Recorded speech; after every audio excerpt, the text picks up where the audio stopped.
Bogotá, ciudad creadora. Alcaldía de Bogotá.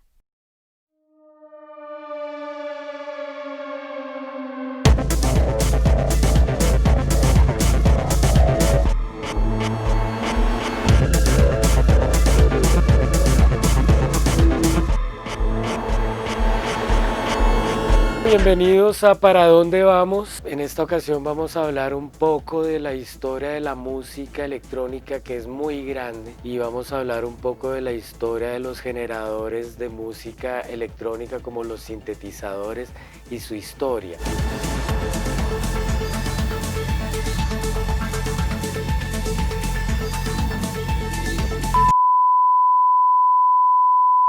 Encontramos la primera patente de un instrumento electrónico llamado telearmonio, creado por Tadeusz Cajil, un instrumento de música generado por electricidad. Este era un instrumento impulsado por vapor por 12 generadores electromagnéticos. Era un instrumento muy grande y su primera emisión radial fue en 1906. Fue a través de la radio porque en esa época no existían los amplificadores. En 1917, Leon Theremin crea un dispositivo que genera sonidos a través de dos antenas generadas por electricidad, y el cuerpo hace parte de la transmisión de estas ondas. Este instrumento daba unas sonoridades bastante extrañas para la época. Realmente Robert Moog, que es el creador del Moog, empezó también creando estos instrumentos en su niñez. De la síntesis o de los instrumentos de hoy que generan síntesis a partir de los teclados, de los keyboards.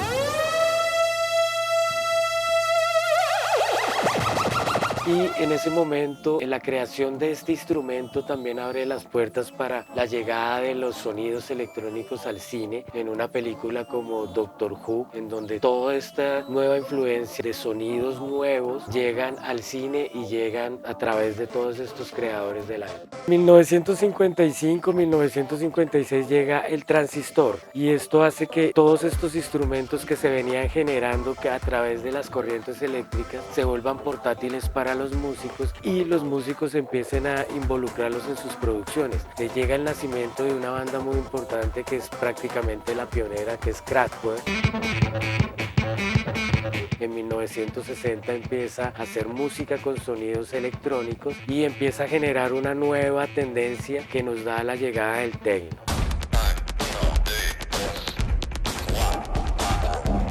La llegada del MIDI, Musical Instrumental Digital Interface, fue muy importante para unir las máquinas, un lenguaje que crearon entre varias empresas como Roland, Yamaha, Korg. Bueno, muchos de estos creadores de instrumentos musicales empezaron la revolución de la creación de máquinas. Robert Moog acoge el MIDI y lo involucra en su Moog, dando también esa posibilidad de conectar todas las máquinas sin importar las marcas. Podías ya conectar tu máquina de ritmos, tus sintetizadores, tu máquina de efectos en una sola sin tener que esperar a comprar una sola marca.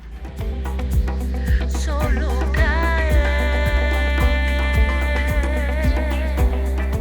El chip fue una revolución muy grande, causó que todo se empezara a digitalizar. Entonces ya los computadores empiezan a ser una herramienta muy importante en la creación de todo lo que significa la tecnología, y a través de los computadores se empiezan a digitalizar las cosas.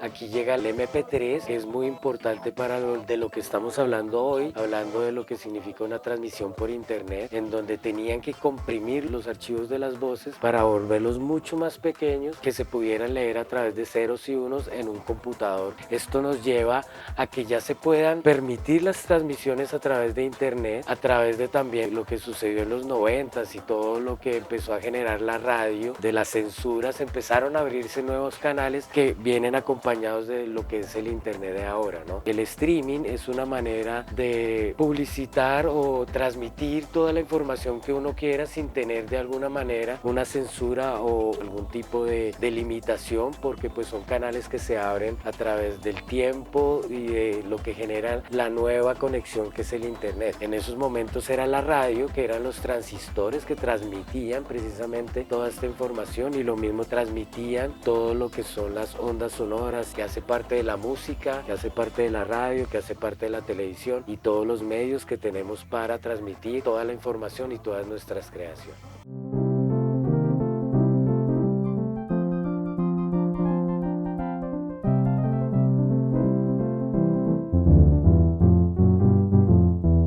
En 1960 tenemos el Hammond. El Hammond es un instrumento muy importante en la evolución de los sintetizadores. El Hammond fue como comprimir los órganos, ya que los órganos son instrumentos del siglo pasado. Obviamente el órgano tiene mucha historia y el órgano pues da todas estas sonoridades que conocemos ahora a través del Hammond. En 1960 se vuelve un instrumento portátil, se muestra un instrumento que tiene muchas posibilidades sonoras a través de los mismos principios del órgano, pero con el transistor se hace portátil. Entonces la llegada del Hammond a los instrumentos, al rock, a todas estas tendencias, hace que las nuevas sonoridades empiecen a llegar. Pink Floyd es una banda muy importante que tomó el Moog, tomó los sintetizadores por primera vez para llevarlos a la escena como instrumentos portátiles.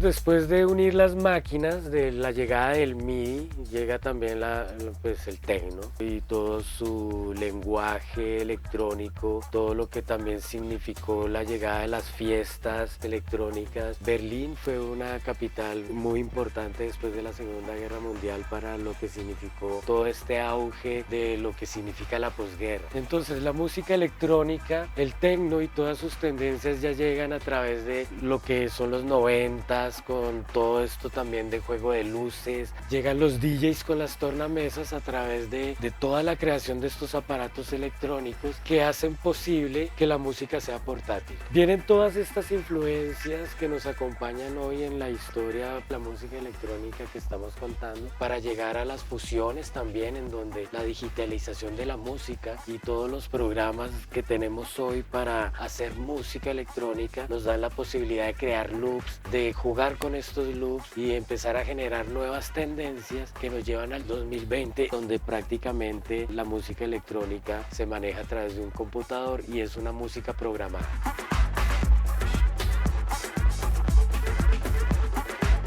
El primer instrumento que se conoce que tuvo programación en la historia de la música fue un arpa que se tocaba sola, y después viene el piano roll que algunos conocemos, que fue un instrumento que se tocaba solo a través de una programación de unos rollos. De ahí viene el aprendizaje de que se podía programar a través de máquinas también y programar la música. Entonces la música electrónica es una programación de un computador o de unas máquinas que generan un sonido y una obra final, sea música concreta o sea pop, techno, reggaetón o todas las tendencias que tenemos, cumbia electrónica, electropop, bueno, hay bastantes. Todo esto nos lleva a los sonidos de hoy que conocemos como música electrónica.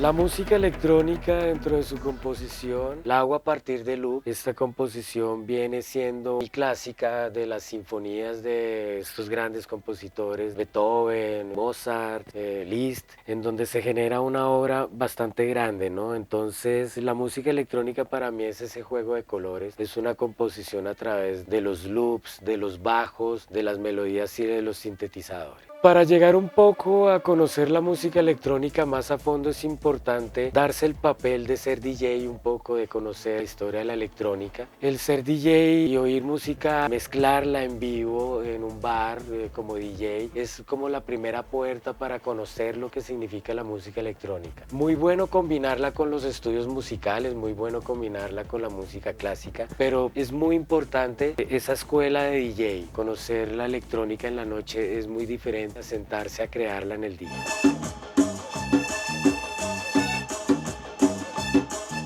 Para hacer música hay que estudiar música. Es muy importante ir a la raíz, la música clásica, obviamente la música popular de mi país y todo lo que uno oye a través de una carrera musical. Tocar un instrumento te abre también la cabeza para poder llegar a conocer mucho más a fondo lo que es la música, unirte con otros músicos y eso genera una empatía en lo que significa generar una canción. Es muy importante tener esa pequeña escuela de músico ejecutante para poder también llegar a otros niveles en la música electrónica.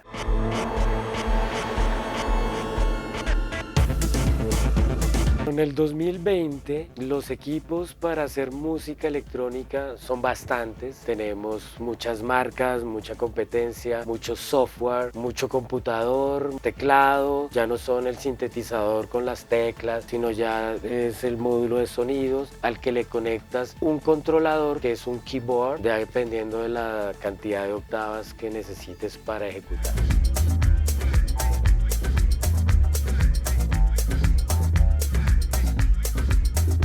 Recomiendo una tarjeta de sonido común, dependiendo del presupuesto que tengas para invertir en esto. Las marcas que yo recomiendo son Apogee, está Motu también, Universal Audio, otra marca que está ahorita también proponiendo buenas tarjetas de sonido portátiles.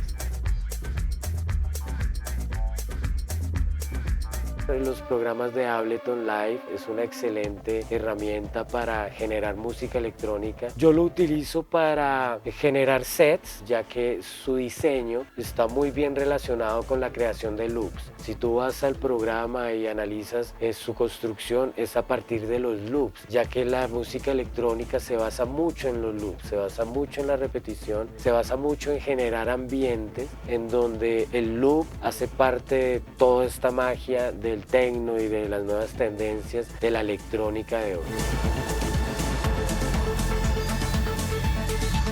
El Logic es otro programa que yo utilizo mucho para producir, es un programa que me da las posibilidades de multitrack para grabar voces muy fáciles, edición muy fácil, tiene instrumentos virtuales, tiene sintetizadores virtuales muy fáciles de usar. Es una plataforma que trae un poco de lo anterior, de cómo se hacía la música antes en cuestiones de grabación de bandas de rock, de grabación de bandas de soul, de pop. Tiene toda esta escuela para llegar al Logic, ¿no? De lo que hablamos de llegar a tener todo en un software muy espectacular con un computador que te funcione para la música. Está Pro Tools, que es otra plataforma ya que conocemos todos los productores musicales de la vieja guardia, porque Pro Tools fue uno de los primeros programas y de los primeros creadores de tarjetas Home Studio. La Digi001 fue una de las primeras tarjetas que llegó a Colombia en donde tú podías crear música en tu casa. Entonces Pro Tools también es una herramienta muy importante para la grabación y producción de audio, aunque para la música electrónica definitivamente el programa que yo recomiendo se llama Ableton Live.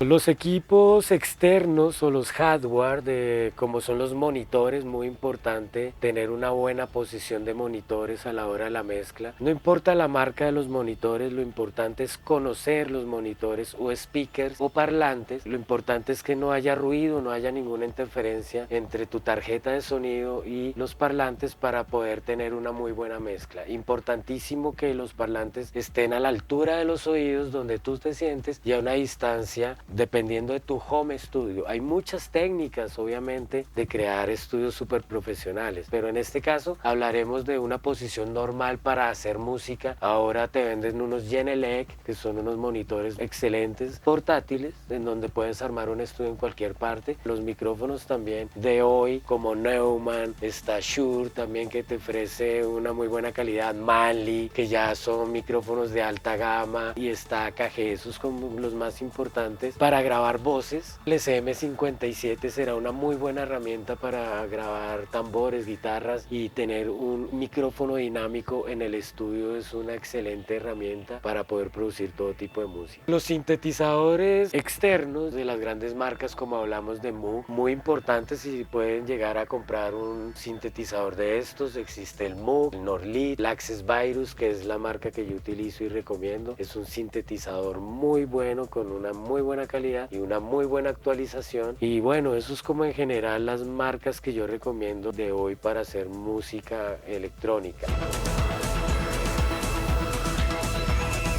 La música electrónica en la juventud, muy importante que la gente conozca todas las posibilidades que tiene el mundo de hoy para generar música a través de un computador sin necesidad de tener una banda o conocer muchos músicos.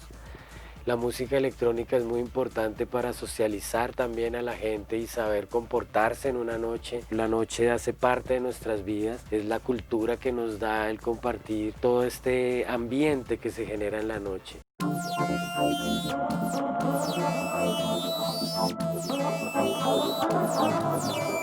¿Para dónde vamos? Es un programa que está diseñado para compartir con la juventud y la gente adulta y todo el mundo en general, sin discriminar a nadie. Un momento de música electrónica generado a partir de la música inédita que se ha creado en este programa. Los invito a que sigan las redes de Jarana Tambó y bueno, ¿para dónde vamos? Un programa que une a la juventud con la cultura.